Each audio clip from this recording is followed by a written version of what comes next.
శివాయ. ప్రేక్షకులారా, మంత్రతత్వం ఛానల్కు స్వాగతం. ఈశావాస్యోపనిషత్తులోని అద్భుతమైన మంత్రం అయమాత్మ బ్రహ్మ గురించి ఈరోజు మనం తెలుసుకుందాం.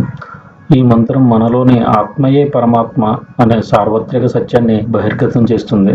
ఈ మంత్రం అర్థం, ధ్యానం చేసే విధానం మరియు మన జీవితానికి దాని ప్రాధాన్యత ఏమిటో ఇప్పుడు చూద్దాం. ఈ మంత్రానికి అర్థం అయమాత్మ బ్రహ్మ. అయమాత్మ అంటే ఈ ఆత్మ, మనలోని నిజమైన స్వరూపంగా ఉన్న ఈ ఆత్మ. బ్రహ్మ సర్వవ్యాప్తమైన పరమాత్మ. అంటే దీని పూర్తి అర్థం ఈ ఆత్మయే బ్రహ్మ, మన అంతరాత్మ పరబ్రహ్మ స్వరూపం. ఈ మంత్రం మనలోని దైవికతను గుర్తు చేస్తుంది. మనం శరీరం కాదు, మనస్సు కాదు, మన నిజస్వరూపం అనంతమైన పవిత్రమైన చైతన్యం. ఇదే అద్వైత వేదాంతం యొక్క ముఖ్య సందేశం.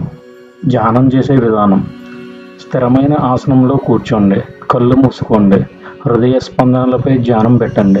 మెల్లగా అయమాత్మ బ్రహ్మ అని ధ్యానం చేయండి. దాన్ని పునరావృతం చేయండి. నేను బ్రహ్మస్వరూపుడని, నా స్వభావం శాంతి, ఆనందం అనే భావనతో ధ్యానించండి.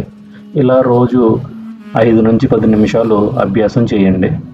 దీనివల్ల కలిగే ప్రయోజనాలు: ఆత్మవిశ్వాసం పెరుగుతుంది, భయాలు సందేహాలు తగ్గి శాంతి వస్తుంది. ఆధ్యాత్మిక జ్ఞానం ద్వారా మాత్రమే జీవితం సార్థకమవుతుంది. ప్రతి ఒక్కరిలోనూ ఒకే బ్రహ్మను చూడగల సమభావం ఏర్పడుతుంది. ఈ మంత్రాన్ని మీరు రోజువారీ జీవితంలో భాగం చేసుకోండి.